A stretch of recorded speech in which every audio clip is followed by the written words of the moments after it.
चेहरा मोहरा बदलणारे आणि सर्व आपल्या सहकार्यांना अतिशय पाठबळ देऊन या शाळेची गुणवत्ता कशी वाढवता येईल याचा नेहमीच विचार करणारा व्यक्तिमत्व आणि आपली शाळा 11 ते 5 असते या वेळेच्याही पलीकडे जाऊन या शैक्षणिक वर्षात रात्री 12 पर्यंत सुद्धा काही वेळा आम्ही थांबलोय. म्हणजे इतके चांगले मुख्याध्यापक आपल्या शाळेला मिळाले.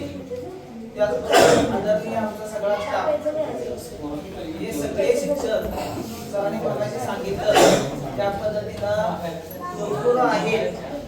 त्या सर्व मुलांची त्यांना काळजी आहे, त्यांची गुणवत्ता वाढली पाहिजे यासाठी तळमळीने काम करतात. आणि सरांनी शेवटचा मुद्दा घेतला, तोच मुद्दा मला घ्यायचा होता. तोच मुद्दा मी पुन्हा घेणार आहे.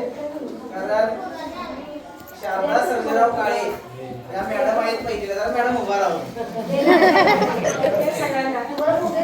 यांचा विद्यार्थी आणि आता रिटायरमेंटला आले, 2-3 वर्ष आले, पण काम उत्कृष्ट आहे. मी मनापासून सांगतो, तुम्ही भाग्यवान आहात.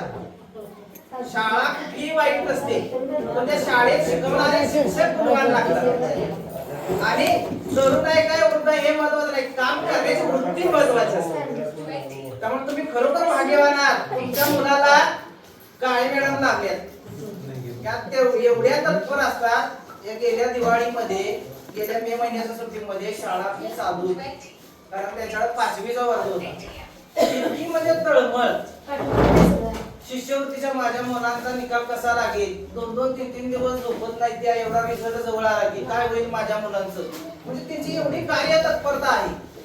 तुम्ही खरंच, मी अतिशोक्ती म्हणत नाही, तुमच्या मुलांना अतिशय आदर्श शिक्षक मिळाले.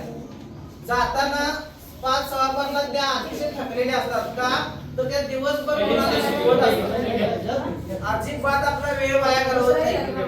गेल्या वर्षी प्रज्ञाशोध परीक्षेला या केंद्रामध्ये जेवढे विद्यार्थी नव्हते तेवढे एका शाळेचे होते, कुमार शाळेचे 5 ते 6 विद्यार्थी आपल्या शिंदे मॅडमचे होते. खरोखरच. आणि मला ह्यातलं सांगायचं काय तुम्हाला की तुमच्या मुलांचे काही सहकारी असतील, अजून त्यांची द्विधा मनस्थिती असेल की मला कुठल्या शाळेत घालायचं आहे, तर त्यांना तुम्ही समजावून द्या की या मॅडम अशा आहेत आणि पहिलीला त्या आपल्या मुलांना शिकवणार आहेत. त्यामुळं शाळा कुठली वाईट नसते, पण त्या शाळेत शिकवणारे शिक्षक दर्जेदार असावे लागतात. आणि खरोखर आपल्या काळे मॅडम दर्जेदार आहेत, त्यांचं अध्यापन खूप छान आहे. आम्हाला सुद्धा लाजवल असं त्यांचं शिकवणी आहे त्यांची. त्यामुळं तुमचे कोण पालक वर्गाचे मित्र असतील, जे अजून विधा मनस्थितीत असतील, तर त्यांना आपल्या शाळेमध्ये प्रवेश घ्यायला तुम्ही आवर्जून सांगा. शिंदे हार्दिक असं स्वागत करतो आणि येणाऱ्या सर्व मुलांचं अभिनंदन करतो. या ठिकाणी मला एक प्रसंग सांगावा असं वाटतो की आपल्या देशाचे महामानव किंवा एक अभ्यासू व्यक्तिमत्व म्हणजे डॉक्टर बाबासाहेब आंबेडकर. आता डॉक्टर बाबासाहेब आंबेडकरांनी त्यांच्या शिक्षणाची सुरुवात सातारा या ठिकाणी केली आणि दिवस मला वाटते 7 डिसेंबर, आणि तो दिवस आपण विद्यार्थी दिन म्हणून साजरा करतो. म्हणजे अशा पद्धतीनं त्यांनी शाळेची त्यांची शैक्षणिक सुरुवात झाली. तो 7 डिसेंबर हा दिन विद्यार्थी दिन म्हणून साजरा केला जावा आणि तुमच्या आमच्या मुलांची सुद्धा सुरुवात चांगली व्हावी आणि त्या दिनाला सुद्धा एक चांगलं औचित्य भविष्यात यावं म्हणून या सर्व विद्यार्थ्यांना हार्दिक अशा पुन्हा एकदा शुभकामना देतो.